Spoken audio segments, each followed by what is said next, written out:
Are you wondering about pricing for your wedding photography business? I know that was something that we struggled with a lot. So today we want to talk to you all about pricing, the ins and outs, the tactics, or I would say, things that we've kept into consideration when it comes to pricing. And we've really broken it down today for you in a really simple, easy to figure out formula that's really worked for us and, our business. There's really one thing to keep in mind is that price yourself so that you're making a profit, so that you're not pricing yourself more than what the cost of operating is.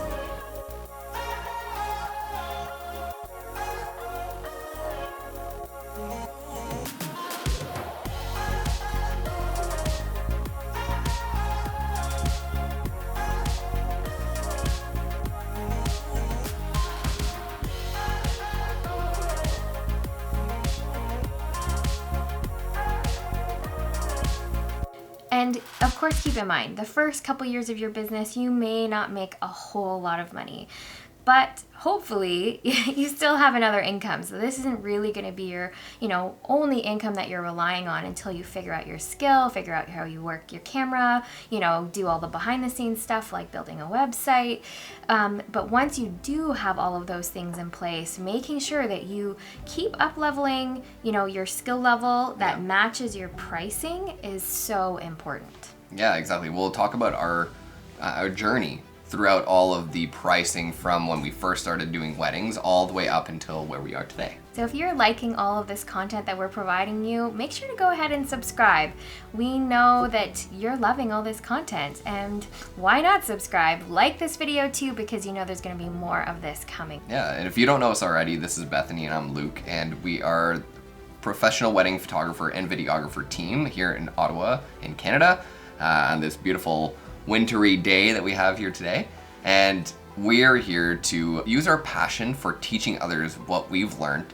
And there's a famous quote actually that says, "Don't learn from your own mistakes, learn from other people's mistakes."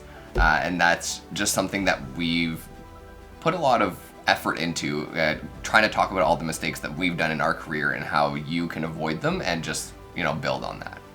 We always say that we come from the school of YouTube. So if you are here, this is because you are learning and you're wanting to understand how to price yourself effectively. So let's dive in. When it comes to pricing, you want to think about two very main things. And that would be how much time it's going to take you to not only do the session, but also how much time it's going to take you once you get home.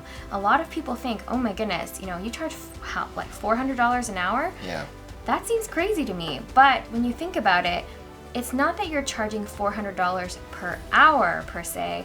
You're charging that because of the amount of hours that you've got going on behind the scenes. So whenever you're thinking about pricing, keep in mind that even though we say a per hour rate, it really kind of includes a couple of other things in there too. And we always like to make sure that we're being paid for all of the time that we're using for this session. So sometimes someone will be like, oh, hey, you have a nice camera. Can I just give you $50 and you can take a couple nice photos of me? I mean, maybe when I first started, but not anymore, because it's not just, okay, hey, I'm going to pull out my camera and take a couple nice pictures. I have to do a whole lot of other things before actually being able to take out my camera and do a lot of nice pictures, if that makes sense. It's all the stuff that, meeting the client, having emails back and forth, getting organized, figuring out the timeline, setting the proposal. There's so many different things that you do even before you arrive on the day. And that's not even counting all of the costs that cost you money regardless of if you have any shoots. So let's talk about things like websites, hosting, email. Just to have an email, like a formal business email address, that costs money every month. If you want to have a CRM system that manages all of your clients, that costs money. If you want to deliver photos through an online gallery format, that costs money. If your gear. I mean, I haven't even gotten into that, but just like your general month-over-month costs, I would say like where we are at now, it's about $1,000 per month. Yeah, that includes our editing software. That includes some of the other things that we use to insurance, kind of automate our business, as well as insurance and other things that, you don't really think about it all the way until you write it all down in a list and really figure out how much that costs you per year is usually a pretty good one. And then you can break it down per month or break it down per month if you pay monthly payments. Yeah, I really recommend that you sit down and write them all down. I mean, there's nothing worse than saying, okay, I'm gonna charge $50 for this shoot. I just keep saying $50 because it's just like an easy number, but I'm gonna charge $50. But by the time you break down all of your monthly costs, you would have to do a lot of work to make up for all of the costs that you have per month. Now, if this is just a hobby and you're just doing this for fun and you're not actually perhaps making any money from this, then there are some sort of economical ways that you can, take photos and save them on a cloud for personal use. But when you get into the business realm, that's when things start to get really expensive. All of that starts to add up. And when you think about that, that's not even your editing time. So then you break down how long it takes you. Now, I mean, everybody's going to be a little bit different here. When it comes to video, it's definitely a little bit more labor intensive when it comes to editing. But when you think of things like photography, I would say it takes me a good full day to just go through all of my wedding day, like an 8-hour day. And then it probably takes me another day or two, a full day, to edit the entire gallery. And that's sitting there basically with a coffee, from like 9 in the morning till like 4 in the afternoon. And that really is how long it takes. It's a full-time job, doing 8 to 4 for about 2 days to really deliver everything to the client. Although, 2 days, we don't usually do it literally the 2 days after the wedding. No. Just because sometimes we have back-to-back weddings and it's impossible to get it all done that way.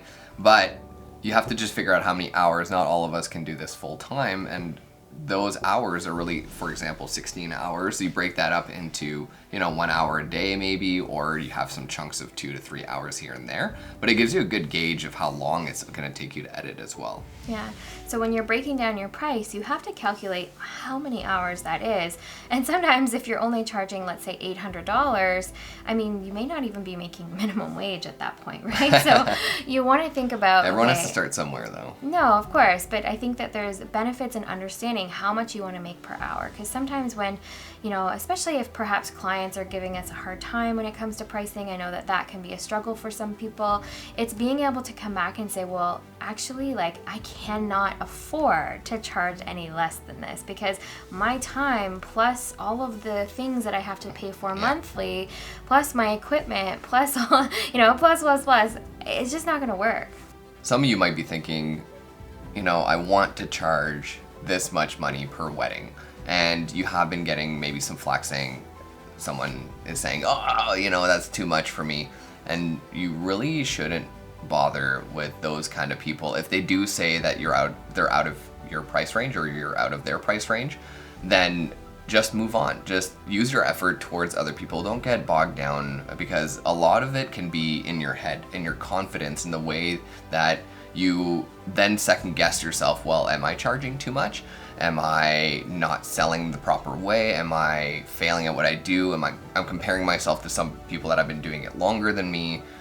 We often compare ourselves to people that don't have any kids, and we have 3 children, so it's really hard for us to compare that because they have a lot more free time than we do. And I used to battle with that a lot, in the sense of, oh man, they're charging more than we are and they're busier than we are. How is that possible? Oh, maybe it's because, they're just better at their craft because they've been doing it so much longer. They put a lot more time into it because we have other things. But we've eventually moved our way, and get that blockage out of your mind that your price is really meant for everyone. It's really not. It's meant for the specific kind of person that's going to value your work and see you and want to work with you regardless of your price. That's not saying you could charge $10,000, but it is something like when you do a cost analysis of how much your overhead is and you want to make X amount of profit based on your skills, just be confident with that. People will be drawn to you, and just use that to your advantage, and don't get too, weighed down by the people who aren't in your price range or don't agree with how much you cost, because we get that almost on the daily. You start building a resilience towards it, and a lot of it will just go away with time. Yeah, having that confidence is key, especially when it comes to pricing. But knowing that, sometimes if you're getting a little bit of pushback, think about what it is that really you could be doing to offer, you know, even more than just like, hey, I'm going to show up and shoot your wedding for 8 hours and deliver you, you know, 500 images. You really want to think about, okay, what value am I providing that is making this service worth this, and it's actually worth even more than what they're actually paying for, if that makes sense. So I always used to, you know, think, oh my gosh, I have to spend, like I have to charge like so much more because I'm giving them so much value, and you know, I'm giving them an album, let's say, included in the price, and it's worth so much more than what they're actually going to be paying for it. But what I realize is that people don't necessarily understand that value unless you explain it to them. Yeah. This is not something they do every day. They're not seeing that, oh my goodness, like if you don't print your photos at like this printing place, you know, a professional printer, that your photos could fade and that they, you know, won't look good in 5 years' time, or perhaps, you know, they start to just deteriorate after a while. I mean, the way that they print today, you know, at sort of like the Walmarts, let's say, are not as the same standard as the professional grade printer. So True. Those types of things clients just don't know. So one of the things that when we first started, and you probably have heard this already if you're, you know, learning from YouTube, is that, you know, you need to charge, you know, like X amount of dollars, and make sure that you don't even need to put your pricing on there. Just put a range of your pricing. And we did that, and we tried that, and you know, it worked for a little while, but what we found is that we really didn't want to waste our time and our clients' time by not putting our pricing on our website. Yeah, so by guessing. So right. We've decided, and who knows, this could change, but for now our pricing is on our website, and that is just so that way we're not having to sort of have that weird and awkward conversation where it's like, yeah, we're way out of your budget. You know? You know, the ones that have starting at $1,000, you go in and they're $3,000 all of a sudden. Then there's a discrepancy, and it feels like that's a waste of time, like Bethany said. So we're very transparent with our website. We put on obviously our two most popular package, which is an 8 and a 10 hour package, and then we do say that we can do custom packages after that and list the kind of additional things that you can purchase. Yeah, and what's included. You know, we want people to be very confident in the fact that we're not going to come in there and be like, oh, actually, it's going to be $1,000 more. They know what the pricing is before they even get on a call with us. And that's been helpful for us. It's not for everyone, and perhaps, you know, if you're trying to, you know, do like $10,000 clients, that might work for you. But we found where we're at, you know, at this stage in our business, that this makes the most sense. True. And, you know, I promise you that once you start to really see how much value you're providing, you know, whether it comes to the, you know, the amazing prep guide that you provide to them during their engagement session, how about, you know, the client, perhaps you provide them with a client gift or something like that once they sign with you. Maybe you do provide them with something at Christmas or like something. The complimentary engagement session. The engagement session, you know, there's a lot of value that you're putting in there, helping them with their timeline, that they don't even necessarily understand is valuable until you get to that part. So making sure that that's very clear when it comes to your website, and also when you're having that conversation with them, because clients don't really know, like, we get it all the time. We still get it where like they don't know what an engagement session is. They have no idea what a timeline consult is. They just really just don't know. They're just not into this world all the time. This is new for them. So you have to bring it down and say, look, I'm going to be there with you. I'm going to build a relationship with you. I'm going to get to know you. And that means that you're going to have way more amazing photos and videos on your day. Yeah, nothing is more important than the trust and, you know, the mutual comfortableness and respect you have with your client. And that is all going to happen in the phone call, and then some of it has, you know, you're going to talk about the pricing at some point, and if you're both in agreement from the beginning, it makes it a little bit easier. You don't, you know, a lot of these are bride-driven phone calls, or, you know, they're the ones taking care of the photographer, and then all of a sudden you jump on a call with the bride and groom, and he has this idea that it's going to be, you know, $1,500, and you slam down $2,500. You know, now you become kind of his enemy, in the sense that he's not gonna, you know, well, he's not gonna like the fact that it's gonna cost so much more than what he has in his head. I know, I'm a guy too, right? So that's what we're thinking about, is how much is this gonna cost me, and not so much in love with the photos. That I'm just giving my point of view. It's okay. So when you're thinking about pricing, I want to give you a couple more tips that we found really helpful. Now, something that we did right off the bat is we started by doing portraits in our studio. So we kind of started by offering, portrait sort of driven photography. So in the world, if you haven't heard of it yet, it's called in-person sales or IPS.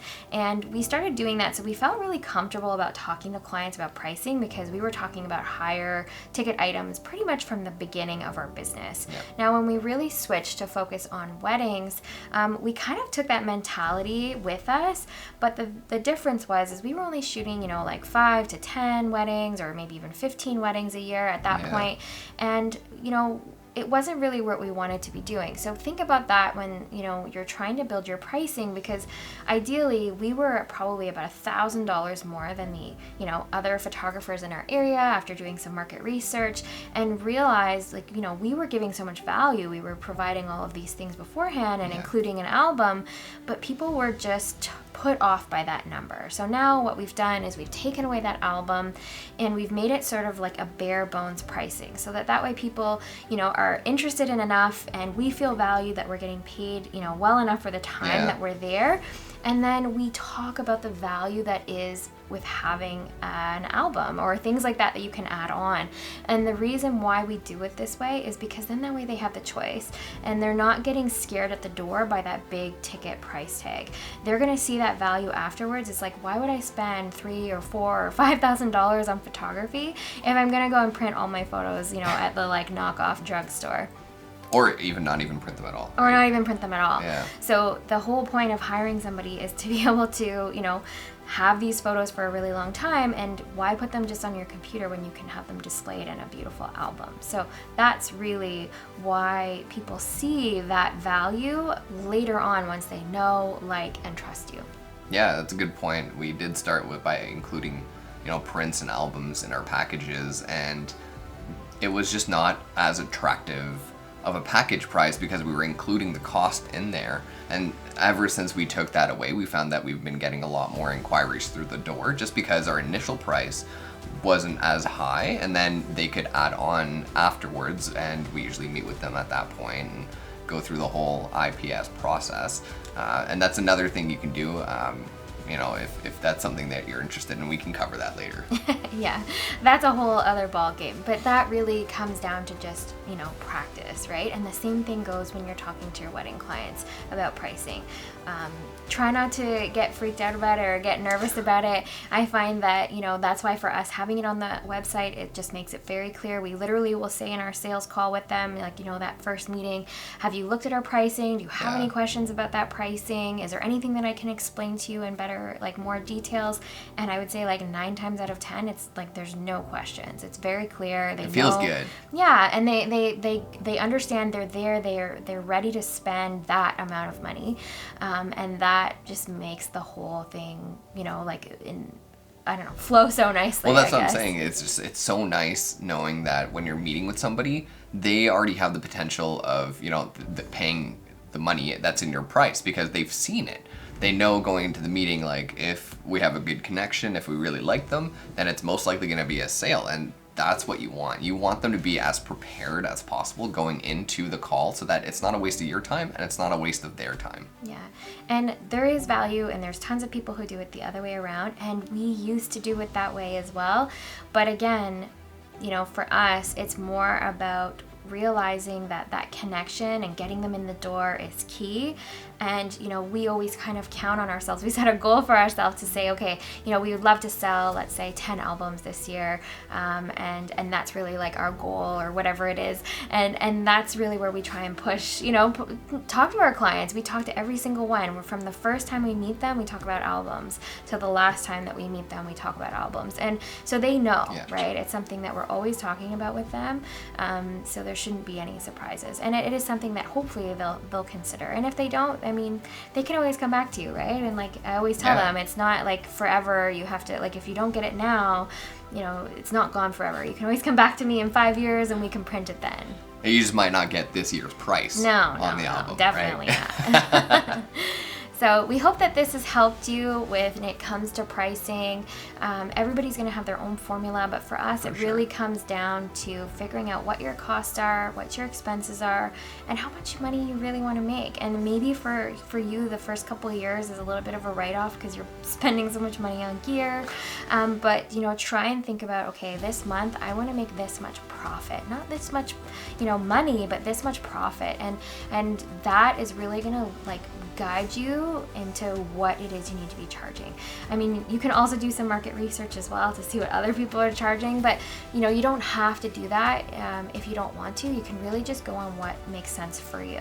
Yeah, a good way to do it is if you think you're charging too low, for example, and you're getting some inquiries, you're getting some people booking you, then you should have kind of this tiered system where, let's say this year you charge $800, that gives you a bit of profit, but you book 10 weddings. Next year you go up to $1,200 because you found you were getting some inquiries, and now you have a bit of a portfolio. So all of that adds up, the building a portfolio by offering cheaper prices and then upping them, because obviously you've gained some skill, you've gained some portfolio worthy photos, you start sharing that, and then every year you just want to increment it a little bit more up until you get to the point where you're really comfortable making the amount of money, or maybe you skip that 9-to-5 job and you start making this full time. So there's goals for everyone. What is your goal? We'd love to know what is your goal with your business, how your pricing structure, and what's worked for you. Leave us a comment below. We love hearing the journey that everyone is on because we've really enjoyed our journey, and we just want to make everyone's journey as pleasant as possible, because taking photos for a living, there's nothing better than that. Yeah, it's a really fun job. It's a lot of hard work, but it's really, really rewarding. So make sure you've subscribed to our channel, because we release videos like this every single week and you don't want to miss them. So we'll see you next time. Bye. Bye.